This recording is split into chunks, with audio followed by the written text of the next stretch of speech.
A state of shock is not just what happens to us when something bad happens. It's what happens to us when we lose our narrative, when we lose our story, when we become disoriented.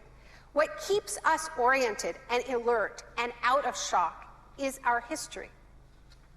So a period of crisis like the one we're in is a very good time to think about history, to think about continuities, to think about roots. It's a good time to place ourselves in the longer human story of struggle.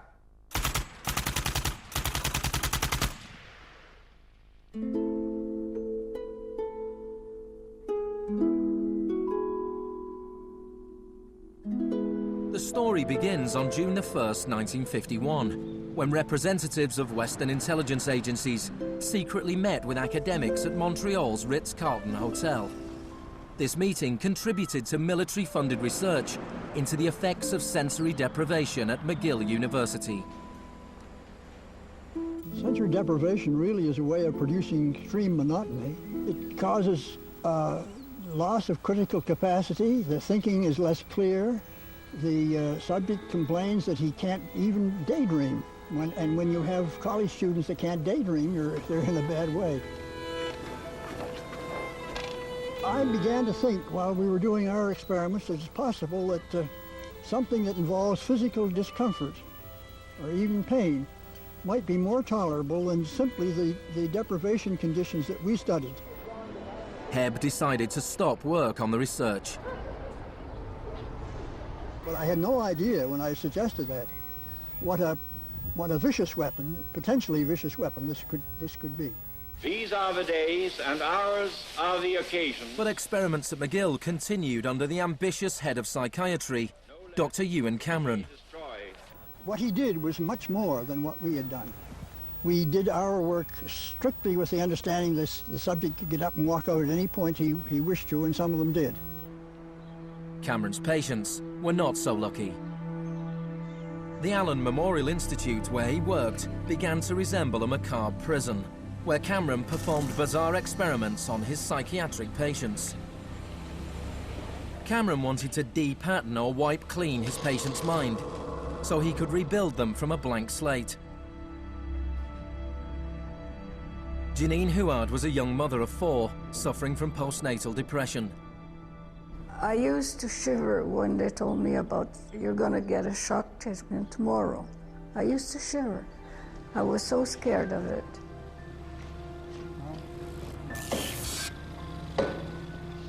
And I would wake up in another room, all mixed up and sad, and it used to make me very sad after. You're just like a zombie walking around. Cameron combined shock therapy with sleep therapy and the repeated playing of taped messages. It says, Janine, Janine, you are running away from your responsibility. You don't want to take care of your husband and children. All the time, the same thing. It sounds like you were being interrogated. Yes, interrogation, but for what purpose? It wasn't long before the CIA put Cameron's research into practice. Many of his techniques appear in the agency's Kubark Counterintelligence Interrogation Manual. These words are from the manual. It's a fundamental hypothesis of this handbook that these techniques are in essence methods of inducing regression of the personality. There is an interval, which may be extremely brief, of suspended animation, a kind of psychological shock or paralysis. Experienced interrogators recognize this effect when it appears and know that at this moment the source is far more open to suggestion, far likelier to comply than he was just before he experienced the shock.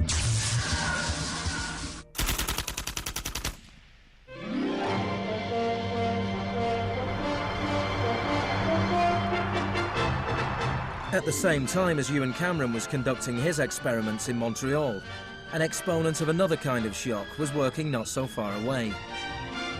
Milton Friedman was teaching economics at the University of Chicago.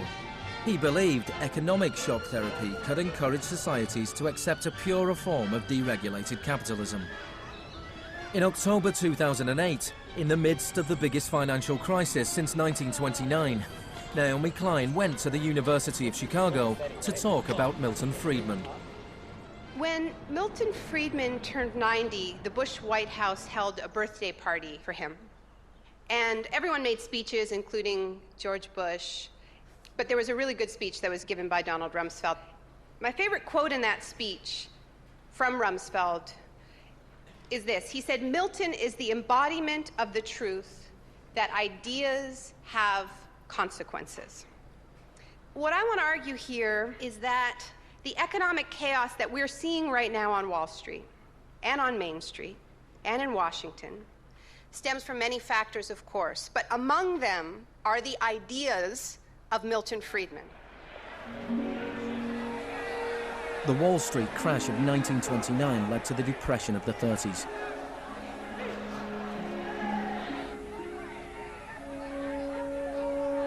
Central to Friedman's thesis was his opposition to the New Deal, announced by President Franklin Roosevelt in his inaugural speech. Our greatest primary task is to put people to work. This is no unsolvable problem if we face it wisely and courageously.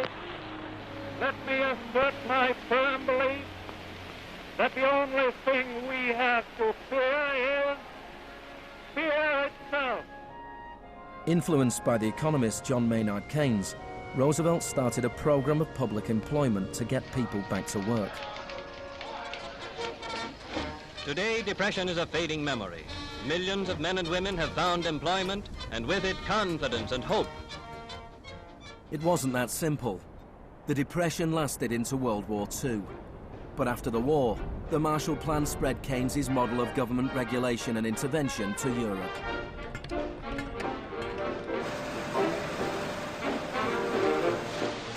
His principles were widely accepted, but not in the economics department of the University of Chicago.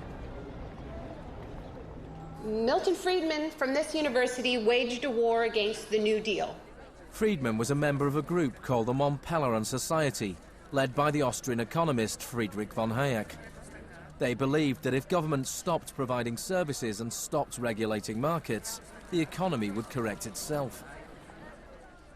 In the 50s, they were seen as cranks, but over the last 30 years, their ideas have become the dominant economic doctrine. The thesis of the Shock Doctrine is that we've been sold a fairy tale about how these radical policies have swept the globe. That they haven't swept the globe on the backs of freedom and democracy, but they have needed shocks, they have needed crises, they have needed states of emergencies. Milton Friedman understood the utility of crisis. Only a crisis, actual or perceived, produces real change. When that crisis occurs, the actions that are taken depend on the ideas that are lying around.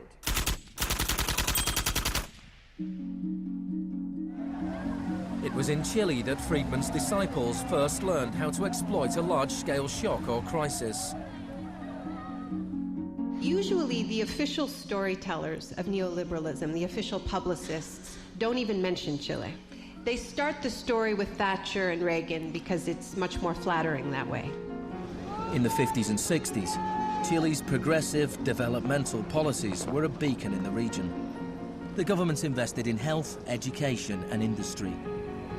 American corporations were worried their investments would suffer.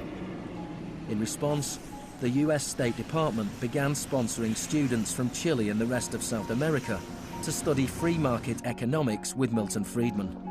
The University of Chicago had a joint arrangement with the Catholic University of Chile, under which a great many Chilean students came to the University of Chicago, were trained by us, and received PhDs. These students went back and taught in Chile. The Catholic University Economics Department in Santiago became a little Chicago school. Arnold Harberger, the economist in charge of the program, described himself as a seriously dedicated missionary. In 1970, Salvador Allende's Popular Unity government won the election on a platform of nationalization of large sectors of the economy. Chile's phone company was majority-owned by the US corporation ITT.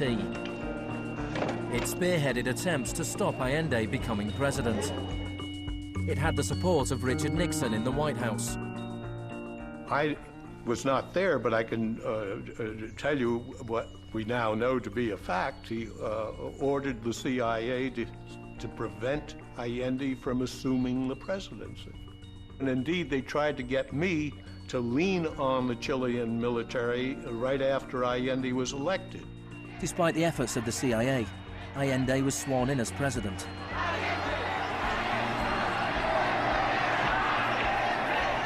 Richard Nixon ordered the CIA director to make the economy scream. Señor Nixon es presidente de Estados Unidos y yo soy presidente de Chile. Yo no tendré un término despectivo contra el señor Nixon mientras el señor Nixon respete al presidente de Chile. Preparations began for the military coup. The Chilean Chicago boys started work on a 500-page economic blueprint called the BRIC. With US funding, everything was done to destabilize the economy. Truck drivers went on strike, bringing factories and shops to a standstill. There was a failed coup attempt on June the 29th, 1973. And then on September the 11th, with General Pinochet leading the army, the assault began on the presidential palace.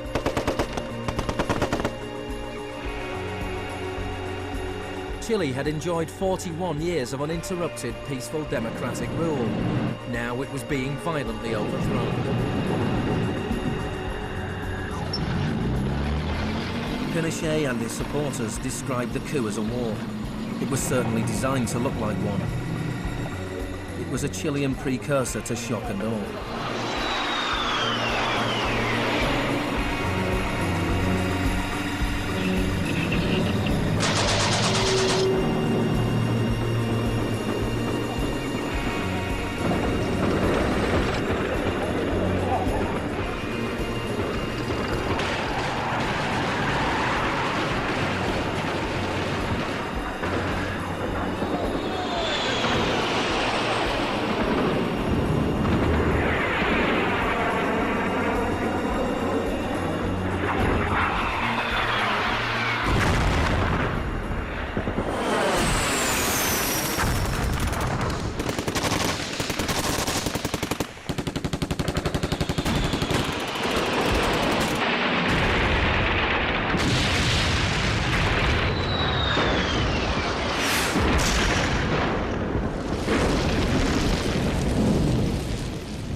Fuerzas Armadas y de Orden, solo bajo la inspiración patriótica de sacar al país del caos que en forma aguda lo estaba precipitando el gobierno marxista de Salvador Allende. The Chicago boys delivered their economic blueprint, the BRIC, to Pinochet.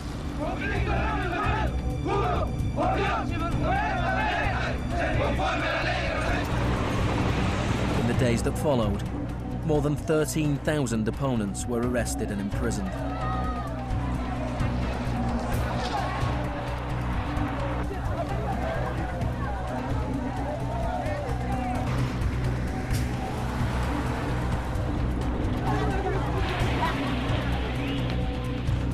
Thousands of prisoners were held in the National Stadium.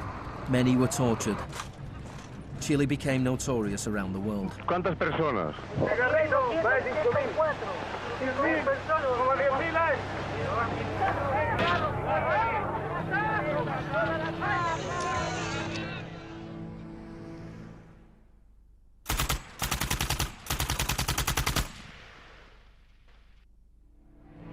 At the beginning of November, 5,000 prisoners were released. The 900 they left behind were transferred to other detention centers.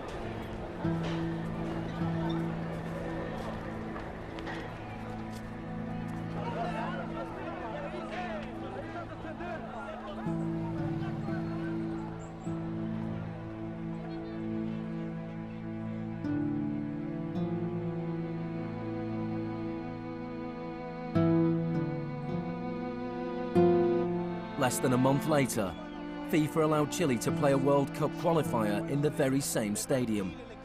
Their opponents, the Soviet Union, refused to play there, so Chile were allowed to score into an open goal and went through to the 1974 World Cup finals.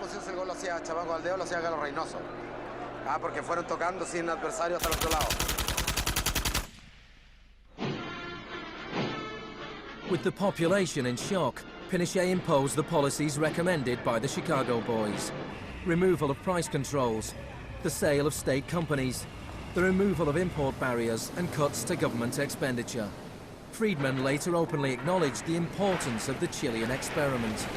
Here was the first case in which you had a movement toward communism, which was replaced by a movement toward free markets. It didn't work. A year later, inflation was 375% per year, the highest in the world. So in March 1975, Arnold Harberger and Milton Friedman flew into Santiago. He used a phrase that had never before been used in a real-world economic crisis. He called for shock treatment.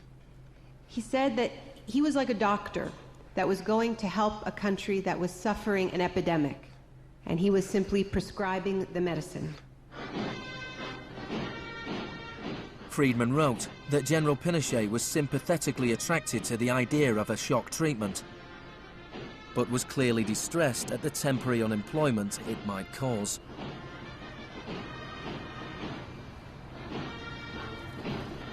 It rapidly became clear that Friedman's economic policies benefited the wealthy at the expense of the poor. It was calculated that a family trying to live on the average wage had to spend 74% of its income on bread. Items such as bus fares or milk became luxuries, and Pinochet got rid of free milk in school, a move that echoed the controversial policy of the young education minister in Britain, who would later become his friend.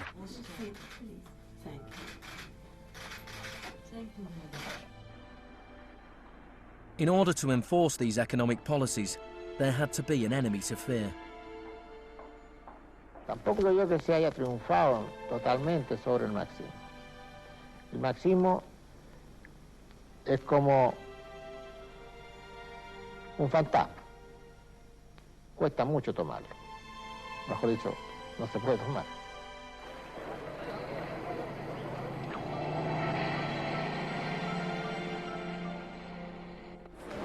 Friedman and Harberger argued that free market economics went hand in hand with freedom and democracy. But in Chile, where their ideas were being implemented within the context of a military dictatorship, the opposite was true.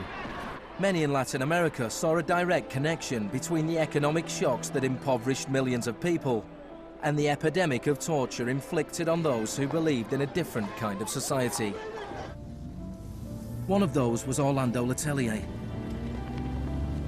Letelier had been Allende's ambassador in Washington. He spent a year in one of Pinochet's prisons before being exiled back to America. In 1976, Letelier wrote, "The economic plan has had to be enforced, and in the Chilean context, that could only be done by the killing of thousands, the establishment of concentration camps all over the country, and the jailing of more than 100,000 persons in 3 years."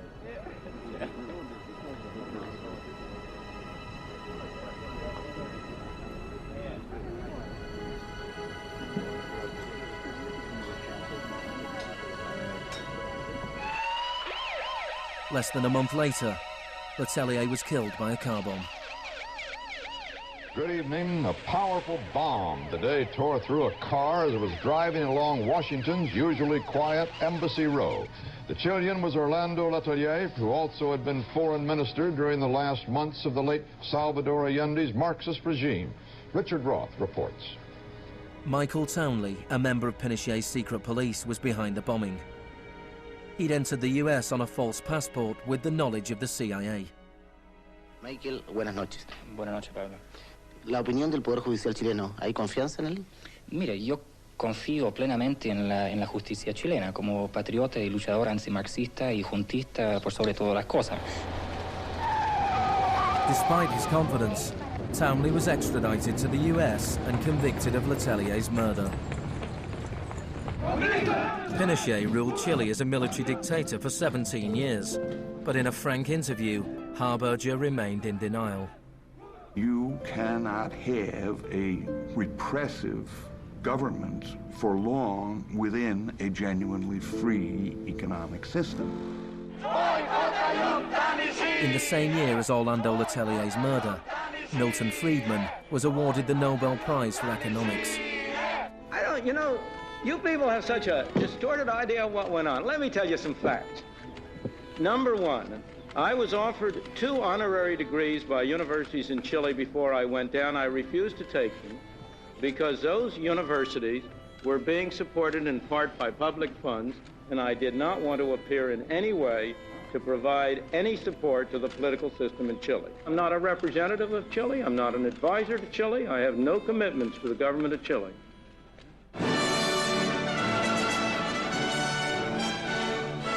I now turn to you, Professor Milton Friedman.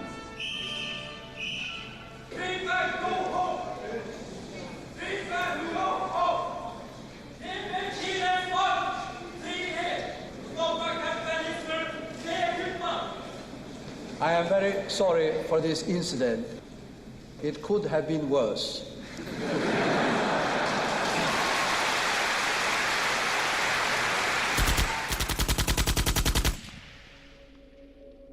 What I'm trying to do in the Shock Doctrine is tell an alternative history of how this savage stream of pure capitalism that we've been living, capitalism unrestrained, came to dominate the world. Chile wasn't the only country in South America to adopt Chicago school policies. Friedman's disciples held key positions in Brazil and advised the government of Uruguay. Then on March the 24th, 1976, a military coup overturned the government of Isabel Perón in Argentina. A junta of 3 generals took over the country, led by General Videla. Chicago boys landed key economic posts in the military government. They seized the opportunity for major economic and social re-engineering. And within a year of the coup, wages lost 40% of their value, factories closed, poverty spiraled.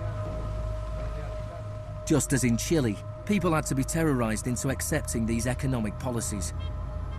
Videla learned from Pinochet's experience. He adopted the tactic of disappearing people. Striking a balance between public and private horror, disappearances were often carried out in broad daylight, but could always be denied.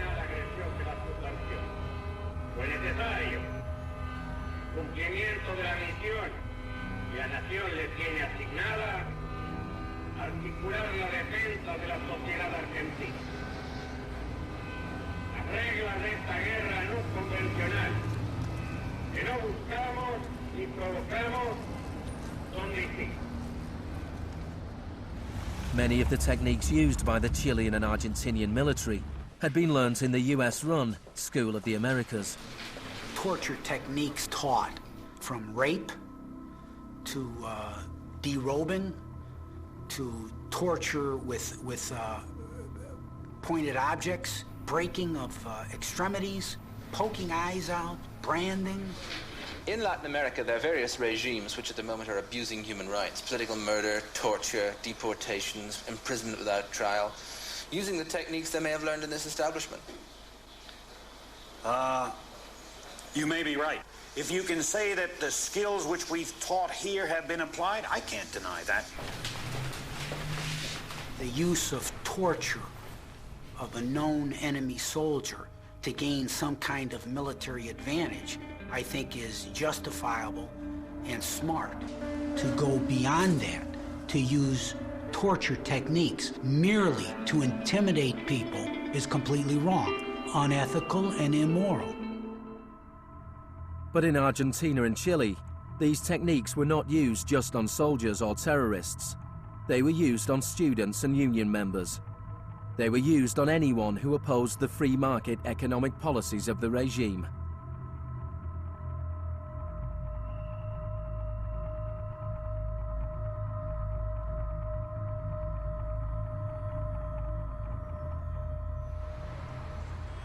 In 1978, the Argentine junta hosted the World Cup. The final was played in the stadium less than a mile away from the biggest detention camp in the country, where thousands of prisoners were held in torture chambers. Decir que con los goles, con el grito de gol, se tapaba la voz de los secuestrados, los gritos de los secuestrados era una realidad. Organización extraordinaria, miles y miles de banderas, miles y miles de gargantas enronquecidas, 25 millones de argentinos que tienen un solo color, el celeste y blanco. El fútbol ha hecho el milagro del país, de este maíz maravilloso que nos siguen atacando a aquellos que... And Argentina took their terror regime one step further than Chile. Among the disappeared were hundreds of pregnant women who were allowed to give birth before being murdered. De todas aquellas mujeres que estaban embarazadas, les permitieron tener a sus hijos para una vez que nacieran sacárselos. Y eso sucedió con 500. Yo soy uno de esos 500. Those children, many of whom were raised by families connected to the military, were a powerful reminder of the junta's project to re-engineer an entire society.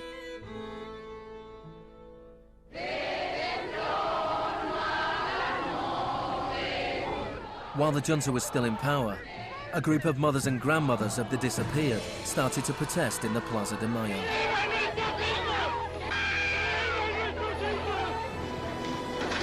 They turned detective, searching for the disappeared children.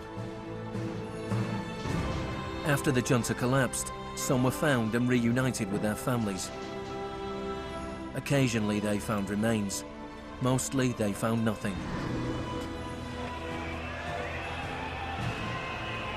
General Videla was found guilty of murder, kidnapping and torture.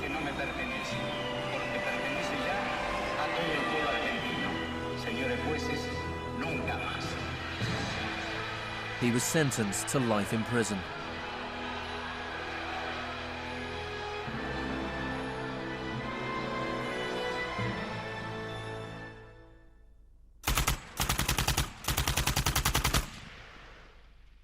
Early experiments in Latin America presented Friedman and his cohorts with a serious ideological problem. Friedman had promised that these policies would not just make the elites richer, but that they would create the freest possible societies, that this was a war against tyranny, that capitalism and freedom went hand in hand. Yet here we see that in the 70s, the only countries putting these ideas into practice were military dictatorships. Nixon had fully supported imposing these types of brutal free market policies in South American dictatorships. But when it came to domestic economic policy in the United States, where Nixon had to worry about getting reelected, it was a very, very different story.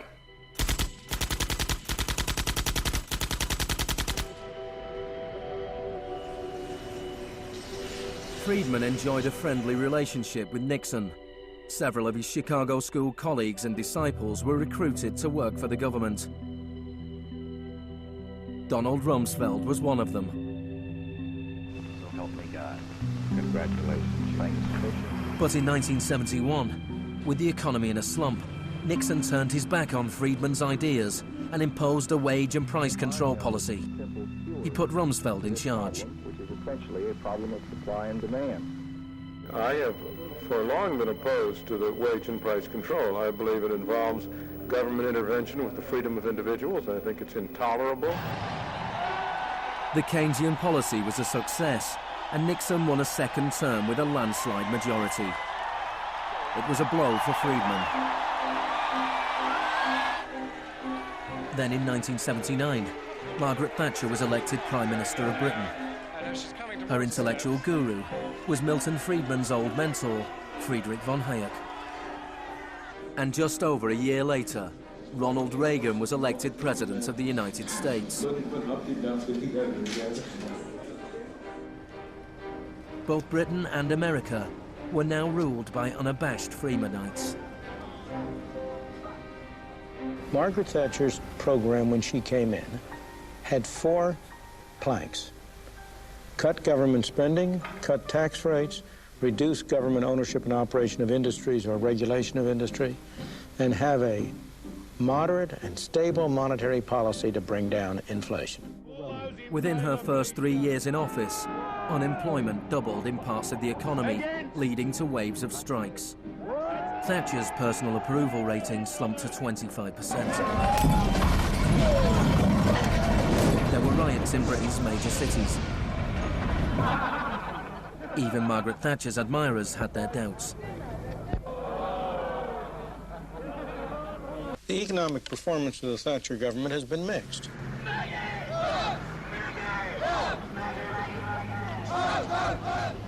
To those waiting with bated breath for that favorite media catchphrase, the U-turn, I have only one thing to say. U-turn if you want to. The ladies not for turning. Friedrich von Hayek urged Thatcher to copy Pinochet's economic shock therapy policies. Thatcher replied, "In Britain, with our democratic institutions and with the need for a high degree of consent, some of the measures adopted in Chile are quite unacceptable." Thatcher's profound unpopularity seemed to be proving once again that free market fundamentalism was simply too unpopular, too directly harmful to too many people to survive in a democratic state where governing requires getting the consent of the governed, unlike a military dictatorship. What pulled Thatcher back from the abyss and ultimately saved the project was a crisis. Indeed, it was the ultimate crisis. It was a war. We are here because for the first time for many years, British sovereign territory has been invaded by a foreign power. The government has now decided that a large task force will sail as soon as all preparations are complete. HMS Invincible will be in the lead. Most people in Britain had never even heard of the Falklands. But when Argentina invaded the small group of islands thousands of miles away in the South Atlantic, Thatcher seized her opportunity to prove her credentials as the Iron Lady. Gentlemen, I've just heard that the white flag is flying over Stanley. The war was over in less than 3 months. As the troops returned to Britain, a wave of patriotic celebrations swept the country. Thatcher won the 1983 elections with a massive majority. She could now push through a form of the economic shock therapy witnessed in Chile.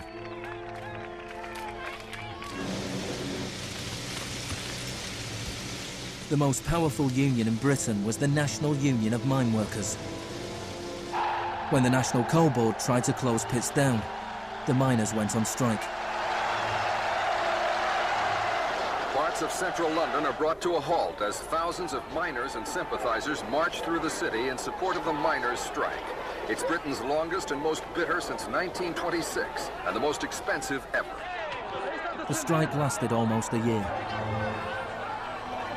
Thatcher used every means at her disposal to destroy the union.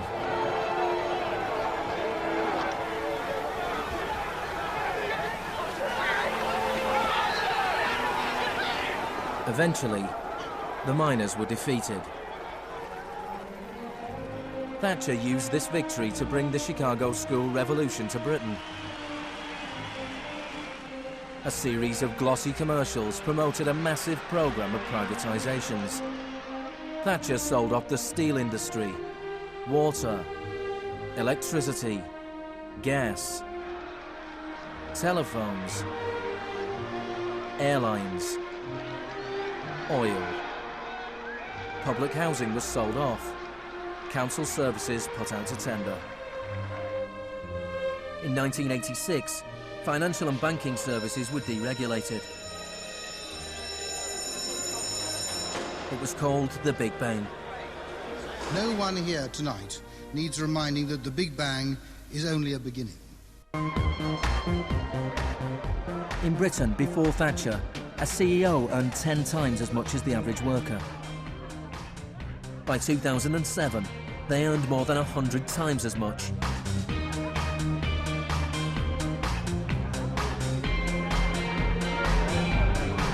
In the US before Reagan, CEOs earned 43 times as much as the average worker. By 2005, they earned more than 400 times as much. Friedman openly acknowledged the importance of Thatcher and Reagan in the spreading of Chicago school policies around the world. The coincidence of Thatcher and Reagan having been in office at the same time was enormously important for the public acceptance worldwide of a different approach to economic and monetary policy. Thank you very much. What I'm describing now is a plan and a hope for the long term. The march of freedom and democracy, which will leave Marxism, Leninism on the ash heap of history as it has left other tyrannies which stifle the freedom and muzzle the self-expression of the people.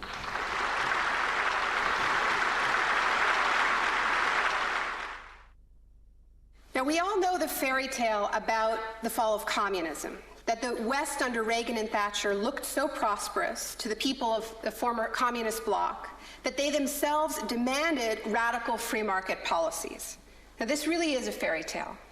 It is true that people who had been living under authoritarian communism genuinely wanted democracy. And it's also true that people wanted to be able to go out and buy blue jeans and have Big Macs. That is true. But that does not mean that they wanted the kind of Wild West capitalism of oligarchs gone mad and no social protections that so many Eastern Bloc countries actually ended up with and suffer under to this day. Thatcher had done everything she could to break the power of the unions in Britain. But in 1988, she went to Poland to show her support for the workers' union Solidarity. How do you see the process from where you are now to where you want to be? Strikes in Poland led to Solidarity being allowed to contest a general election in June 1989. This triggered a wave of demonstrations throughout Eastern Europe.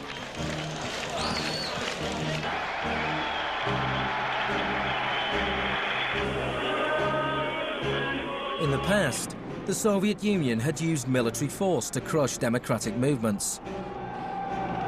But the Soviet Union had a new type of leader, Mikhail Gorbachev, who was committed to glasnost and perestroika. He talked about a third way, a gradual transition to Scandinavian-style social democracy, something between free market capitalism and communism. Gorbachev charmed the public and politicians of the West. He's a bold, a determined and courageous leader. Gorbachev stood and watched as one by one the old communist regimes collapsed.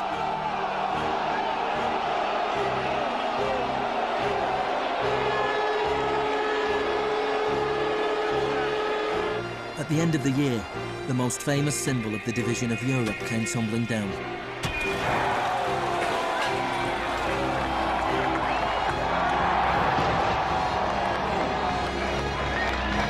For Friedman and the Chicago boys, a whole new world opened up. In the Soviet Union, Gorbachev was hoping to gradually reform the Russian economy. In 1991, Gorbachev was invited to the G7 summit in London. He was hoping for financial support for his gradual economic reforms.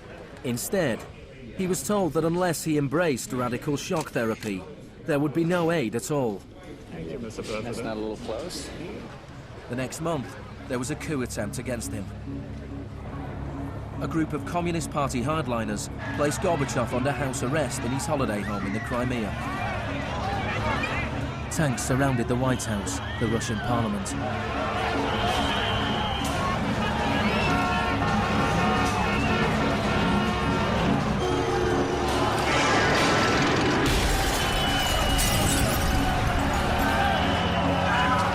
the chaos of street clashes, it was obvious that to reinforce their position, the hardliners would have to resort to violence. Such action between the people and the security forces has not been seen since the early days of the Russian Revolution.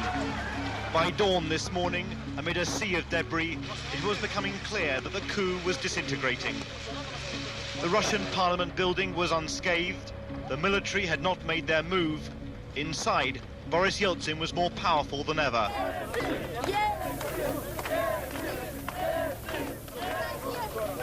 This was Yeltsin's finest hour.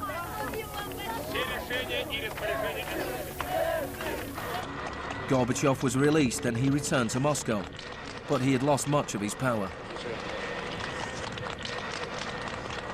Я выражаю признательность за принципиальную позицию россиянам, президенту России Борису Николаевичу Ельцину.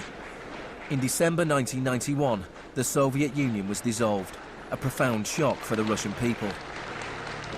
Yeltsin was now in charge of economic policy for the Russian Federation. The free market came to Russia. There was chaos. The adoption of Chicago school policies in Russia marked the beginning of a new chapter in the free market crusade. It was all shock, no therapy.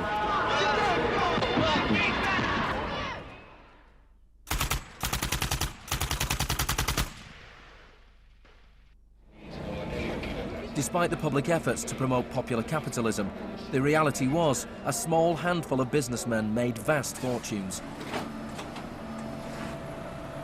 State industries were sold off at bargain basement prices. The Russian press dubbed Yeltsin's advisors the Chicago Boys.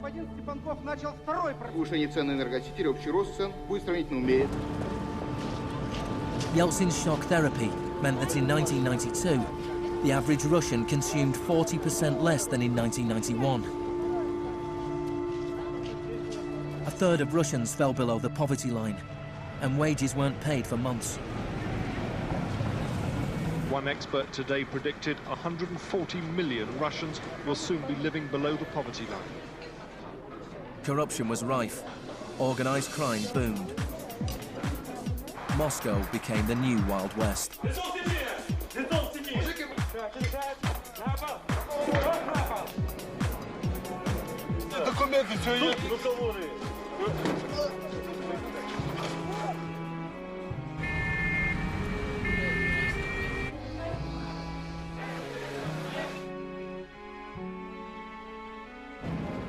The majority of Russians opposed the Chicago Boys' radical vision for their country. In March 1993, Parliament made a crucial decision. It voted to repeal the special powers it had given to Yeltsin. Yeltsin declared a state of emergency.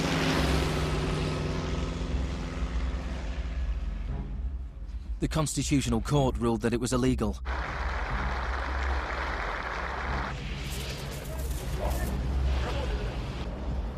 On September 21st, Yeltsin took the Pinochet option and dissolved Parliament. Сегодняшнего дня прерывается осуществление законодательной, распорядительной и контрольной функций съезда народных депутатов. The West threw its weight behind Yeltsin. We feel that Boris Yeltsin is the best hope for democracy in Russia. 2 days later, Parliament voted to impeach Yeltsin by 636 votes to 2. Thousands of supporters of the Parliament gathered outside the White House and marched on the television station.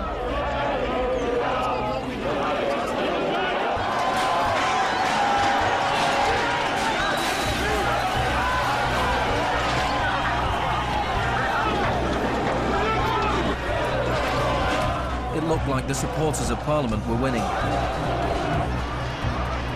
Yeltsin flew back to Moscow from his holiday home. That night, 100 demonstrators were killed as the Yeltsin authorities fought back.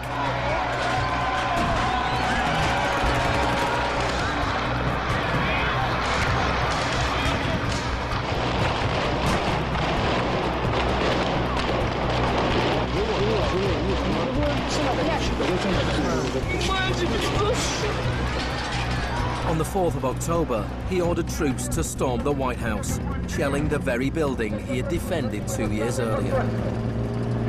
Они убийцы, ты понимаешь или нет?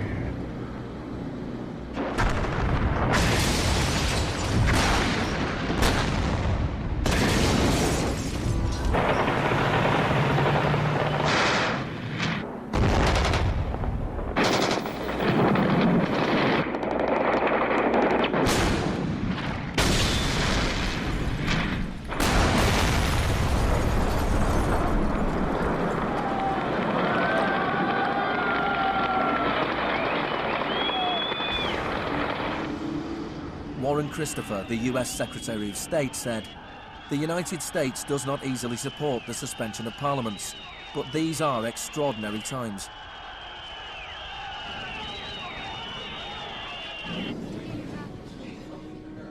Yeltsin now had absolute power.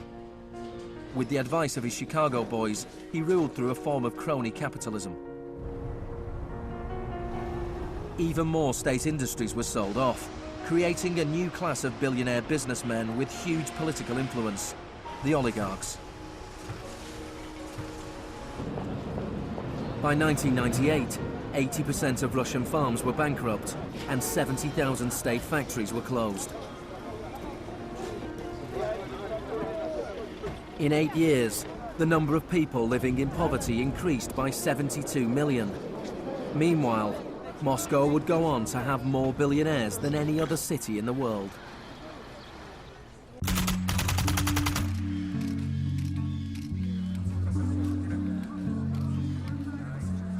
Good afternoon. Thank you for coming. Today it is my honor to announce that I'm submitting the name of Donald Rumsfeld to be Secretary of Defense. I look forward to serving our country again. Rumsfeld had been Secretary of Defense before under Gerald Ford.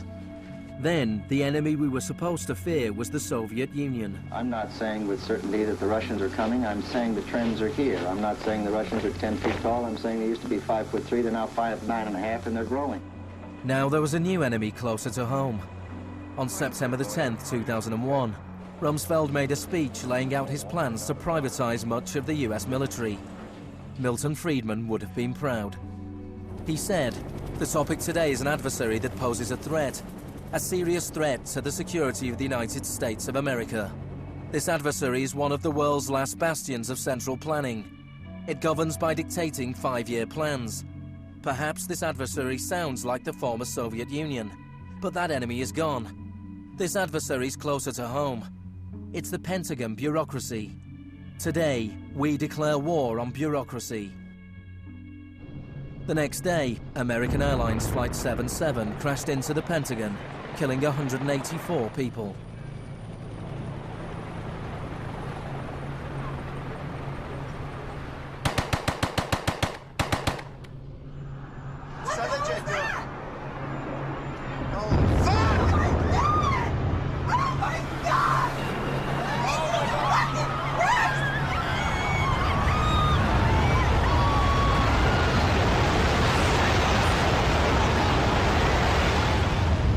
Think about that feeling after those attacks. Who are these people? Where did they come from? Why do they hate us? There was a total loss of collective narrative. We were not living in the world that we thought we lived in. And we kept hearing from our political leaders that everything we thought we understood before the attacks no longer applied. There was a new phrase, pre-9/11 thinking. And what happened in that moment is that suddenly news stories sort of magically appeared. That we were in a clash of civilizations. That's the world that we suddenly lived in. That there was an axis of evil, and that we were fighting a war against terror.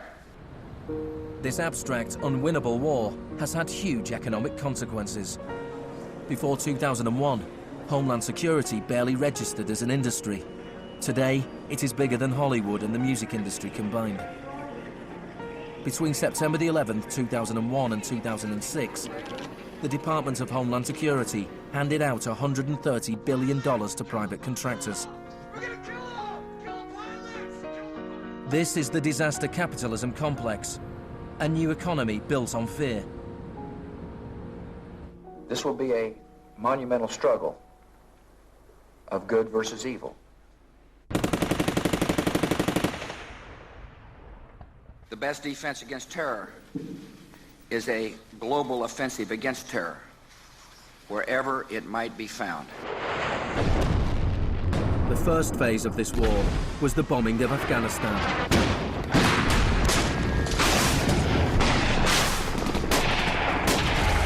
The Taliban government was quickly overthrown.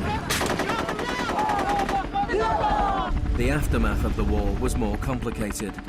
Our fight against terrorism began in Afghanistan, but it will not end there. We're primarily looking at detainees that we can use. We're collecting intelligence.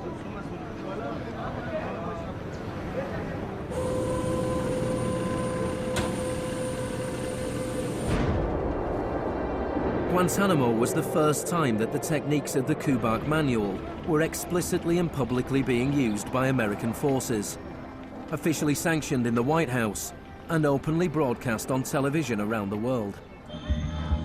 Isolation, both physical and psychological, must be maintained from the moment of apprehension. The capacity for resistance is diminished by disorientation. Prisoners should maintain silence at all times. They should never be allowed to speak to each other. 3 of the prisoners were Asif Iqbal, Ruhal Ahmed and Shafiq Rasool from Tipton in England. They spent more than 2 years in Guantanamo before being released without charge. Mentally, yeah, you couldn't speak to nobody, you couldn't do nothing, you couldn't stand up. And just sitting there, you'd be in your thoughts all the time thinking, what the hell's going on, where the hell am I? And we're going to be staying here for the rest of our lives, and we're going to be going back home. Will we ever see our family again? Of the 779 prisoners that have been held in Guantanamo Bay, only 3 have ever been convicted of any offence.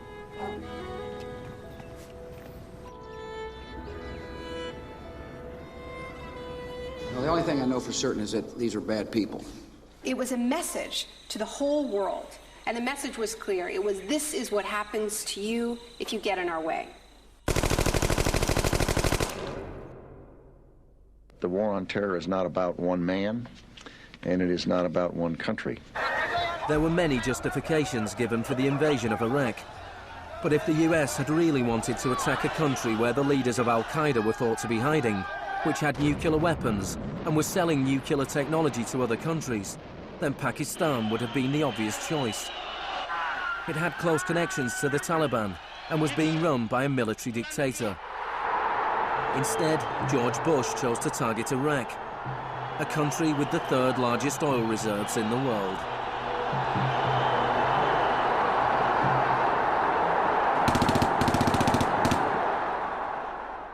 Now, about the Defense Department's war plan. It is not like that for the Gulf War. It's more along the lines of the Panama invasion of 1989.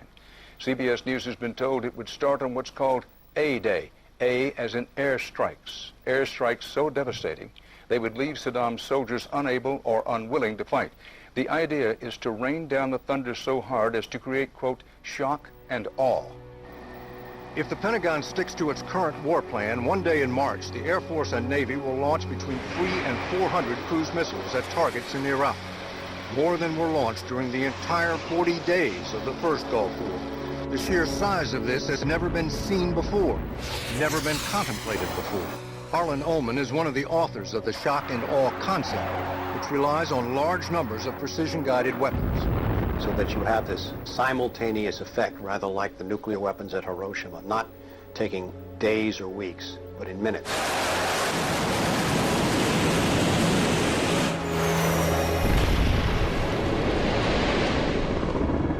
You also take the city down. By that I mean you get rid of their power, their water, and you begin this relentless campaign to wear them down so that 2, 3, 4, 5 days they are physically, emotionally, and psychologically exhausted. Last night, a square mile in central Baghdad seemed like hell on earth. During the first wave of the bombing, the citizens of Baghdad suffered a version of the sensory deprivation described in the Kubark Manual.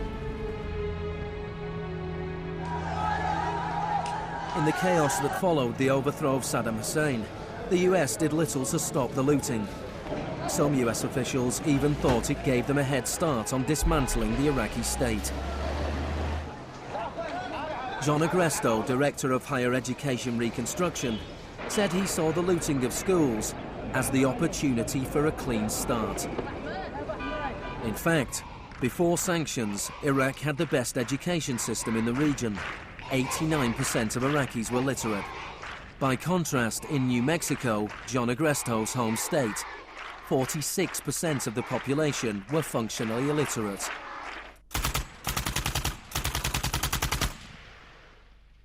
In Iraq, you had three distinct forms of shock that were all working together and reinforcing each other.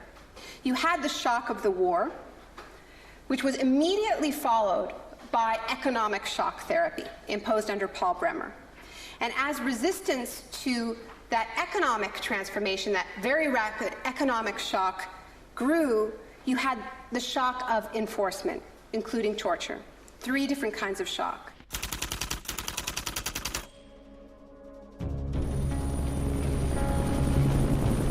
In May 2003, Paul Bremer was appointed US envoy to Iraq. 2 weeks after he arrived, he declared the country open for business. We considered that the coalition had very broad authorities to determine the direction of the Iraqi economy. Bremer knew little of Iraq, but he knew about disaster capitalism. He had launched crisis consulting practice at the start of the Homeland Security boom. Today is a very important day in Baghdad. Bremer spent the first 4 months passing classic Chicago school laws. Rumsfeld described Iraq as having some of the most enlightened and inviting tax and investment laws in the free world. One of the first acts of Bremer was to fire 500,000 state workers. This was partly an act of debartification, but slashing governments was also vintage Friedman. Money was promised for reconstruction. Our investment in the future of Afghanistan and Iraq is the greatest commitment of its kind since the Marshall Plan. But in fact, it was just the opposite. Whereas the Marshall Plan was intended to boost European industries, US aid money in Iraq was spent on US corporations. If work came to Iraqis, it came at the bottom of a series of subcontractors. Creative associates received contracts worth $100 million to draft the curriculum and print new textbooks for the education system. Management and technology consultant Bearing Point was awarded contracts worth $240 million to build a market-driven system in Iraq. North Carolina-based RTI received contracts worth $466 million to advise on bringing democracy to Iraq. And Halliburton was awarded $20 billion in cost-plus Iraqi contracts. Parsons was handed $186 million to build 142 health clinics. Only 6 were ever completed. And basic electricity and water supplies hardly improved, despite billions being spent in the first 4 years. We're going to succeed here, and when we succeed here, we will have done something important, not just for 25 million Iraqis. We will have done something that serves Western interests in this whole region. Even the new Iraqi currency was printed abroad. Let me show you an example of these notes. The US even paid private contractors to monitor the work of the private contractors who won contracts.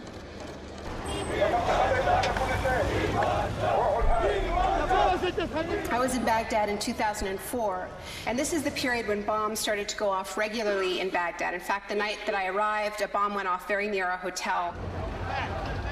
But what was really striking to me in this period was that despite the violence and despite the chaos, the next day, Iraqis were out in the streets protesting. 19 killed and 100 injured in Najaf. And what they were demanding at this time was elections, the right to actually have a say in what the post-Saddam era would look like. Now, in the early days of the occupation, the protests were peaceful, but as time went on, and the protests didn't have an effect, more and more Iraqis joined the armed resistance.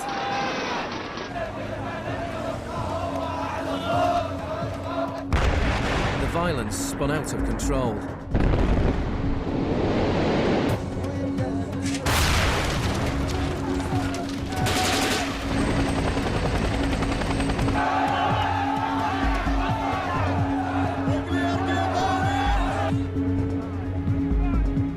As in South America 3 decades earlier, bodies were often dumped by the roadside as a warning to others.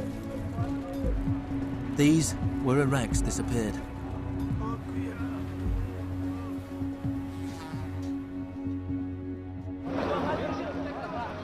Extremely aggressive measures were needed to suppress the opposition.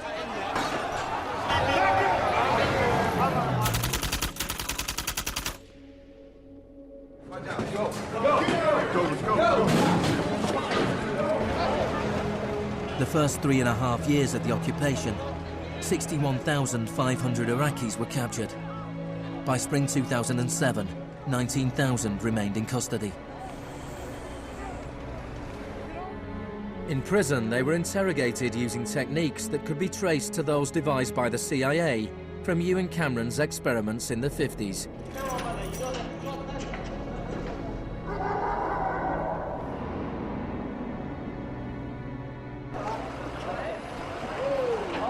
According to the Red Cross, US military officials admitted that between 70 and 90% of arrests in Iraq were mistakes.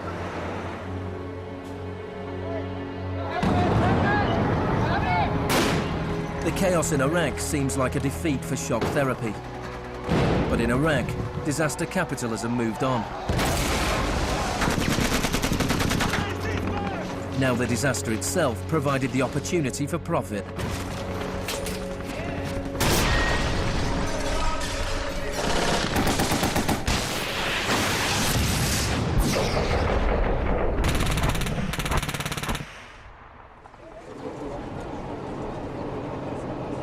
US military spending has almost doubled since 2001, nearing $700 billion per year. As long ago as 1961, President Eisenhower, not a noted liberal, warned of the danger of a too powerful military.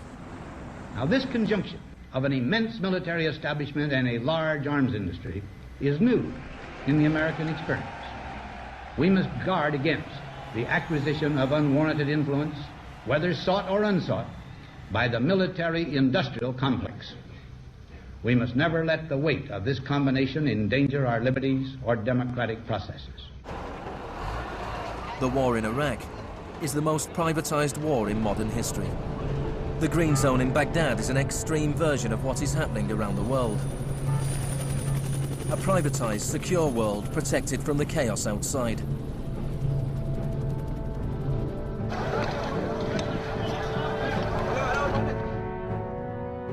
In 1991, in the First Gulf War, for every 100 soldiers, there was one military contractor. In 2003, at the beginning of the war in Iraq, for every 100 soldiers, there were 10 contractors. By 2006, for every 100 soldiers, there were 33 contractors. A year later, for every 100 soldiers, there were 70 contractors. By July 2007, there were more contractors than soldiers in Iraq. This was going beyond what even Milton Friedman had dared to hope. The only things I would not denationalize are the armed forces, the courts, and some of your roads and highways. One of the most high-profile contractors was Blackwater USA. During the April 2004 uprising in Najaf, Blackwater assumed command over US Marines. Dozens of Iraqis were killed during the operation. The US had indemnified the private contractors against any Iraqi laws, so they were operating in a law-free bubble, a little like Guantanamo. I asked your Secretary of Defense a couple months ago what law governs their actions. Mr. I was going to ask him. Go ahead.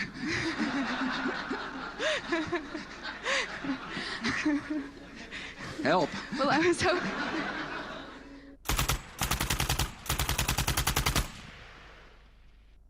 Just as Cameron's shock therapy left his patients confused and broken, so the multiple shocks inflicted on Iraq reduced the country to a lawless, violent, sectarian mess. By the time of Saddam Hussein's execution in 2006, 1,000 Iraqis were being killed each week.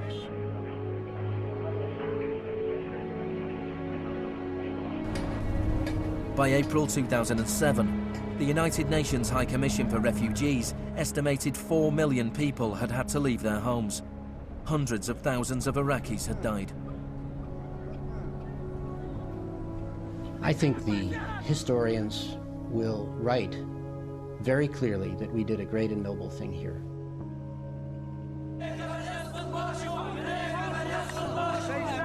المسيرة بحد ذاتها هي ضد الإرهاب، ضد الإرهاب الأمريكي، لأن الأمريكان يقتلون النساء ويعتقلون النساء ويقتلون الأطفال ويهينون الشيوخ ويقتلون الشباب. أمريكا بحد ذاتها هي الإرهاب.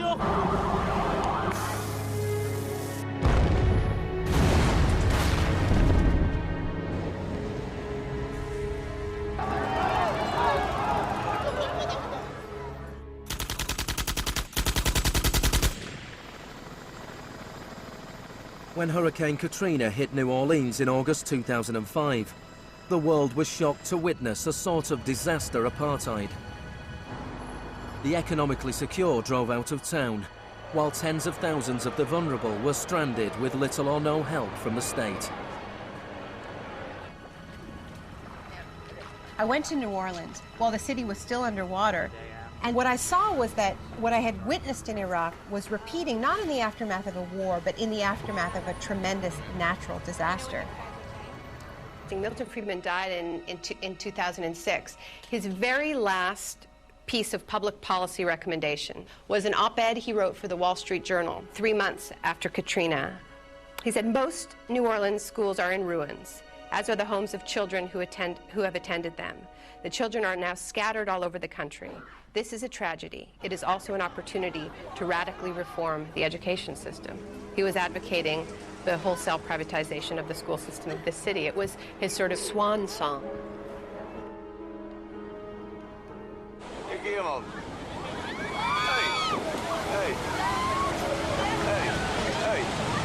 I'd witnessed a similar process in Sri Lanka in the aftermath of the 2004 tsunami. People who lived on the beaches for generations were prevented from returning so that the land could be privatized and sold off to luxury hotels.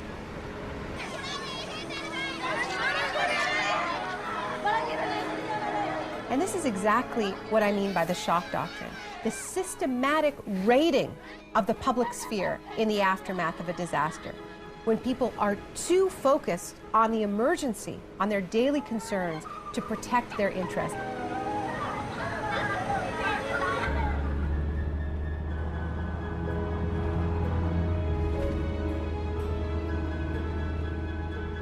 Maybe the first act of resistance is to refuse to allow our collective memory to be wiped. In 2008, Naomi Klein visited Villa Grimaldi with Isabel Morel, the widow of Orlando Letelier. Villa Grimaldi is a memorial to the cruelty of the Pinochet regime and to its eventual defeat. Villa Grimaldi fue el principal centro de tortura mientras se buscaba implementar la política de shock económico. Esta es la que tú señalas en el libro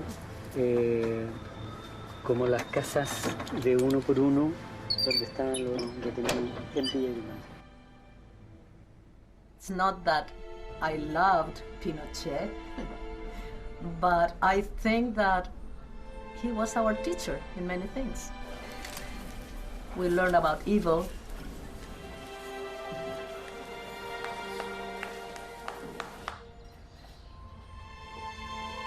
In 1998, Pinochet was arrested while he was in London. His old ally, Margaret Thatcher, stood by his side. I know how much we owe to you.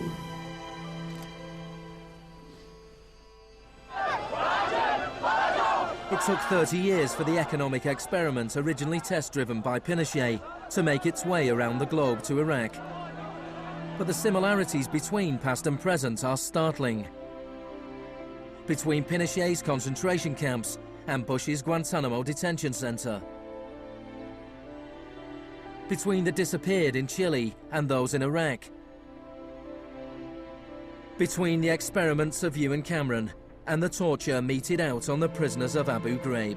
These are the days and hours. He erased all the past. That's why he gave electroshocks. All the past from the patient, and he would implant some new ideas. But Janine resisted.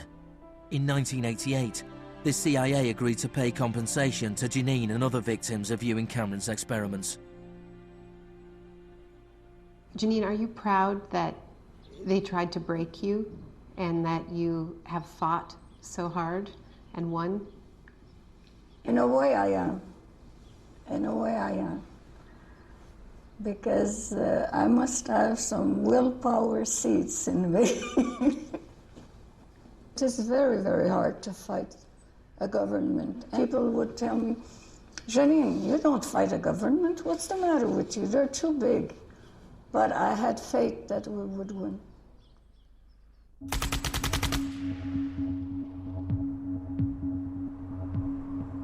It is in the nature of unregulated markets to be volatile. Bubbles are allowed to inflate, and then, inevitably, they burst. Since the deregulation of the Big Bang in the 80s, there have been a number of market shocks. In 1987, there was Black Monday. Markets fell spectacularly. It was the largest one-day percentage decline in stock market history. In 1992, there was Black Wednesday, when currency speculators made fortunes betting against the pound. In 1997, there was the Asian contagion. In 1 year, $600 billion disappeared from the stock markets of Asia.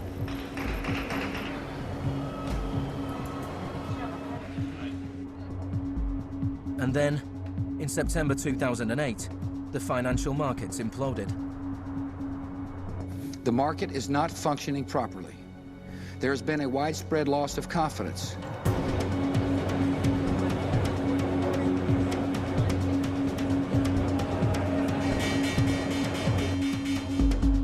On September the 15th, Lehman Brothers filed for Chapter 11 bankruptcy protection. Yet only 1 week later, it was announced that workers at their New York office would share $2.5 billion in bonuses. It is estimated that Wall Street firms paid $18.4 billion in bonuses last year, the year of the crash. Despite the torrent of populist rhetoric about taking on the fat cats and standing up for the little guy and saving Main Street, not Wall Street, we are witnessing a transfer of wealth of unfathomable size. It is a transfer of wealth from public hands, from the hands of government, collected from regular people in the form of taxes, into the hands of the wealthiest corporations and individuals in the world. Needless to say, the very individuals and corporations that created this crisis. We are in the midst of a once-in-a-century credit tsunami. I found a flaw. I don't know how significant or permanent it is, but I've been very distressed by that fact. In the United States, it was the financial crisis that secured Obama's victory. Americans wanted to change course. Hello, Chicago!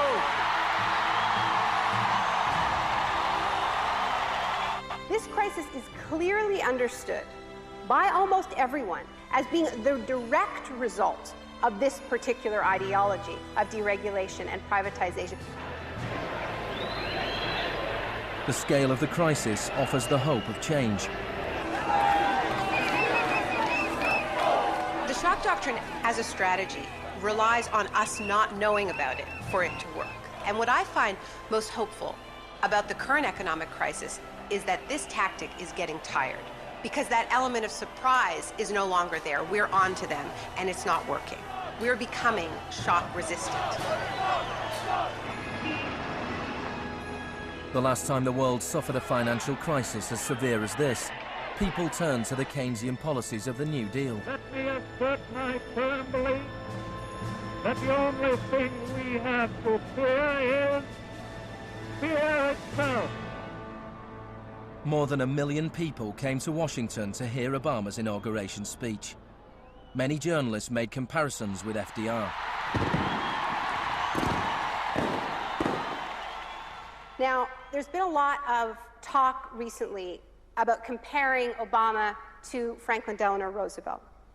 So I want to talk a little bit about FDR, because there's a great FDR story, and it could be an apocryphal one, about when he would be visited by some progressive organization or a union, and they would be proposing some new progressive policy that they wanted to be part of the New Deal. And he would hear them out, and he would listen to them, and then at the end he would say, now go out there and make me do it. And they did. In 1937, which was a pivotal year for the New Deal, do you know how many strikes there were in this country? 4,740 strikes, lasting an average of 20 days. Do you know how many strikes there were in 2007? 21. Now, the other reason to remember this history of struggle is that it tells us something very important, something that we need to remember at this moment when so much is at stake. It teaches us that if we want responses to this economic crisis that leave us with a world that is healthier, that is more just, that is more peaceful, we are going to have to go out there and make them do it. Thank you.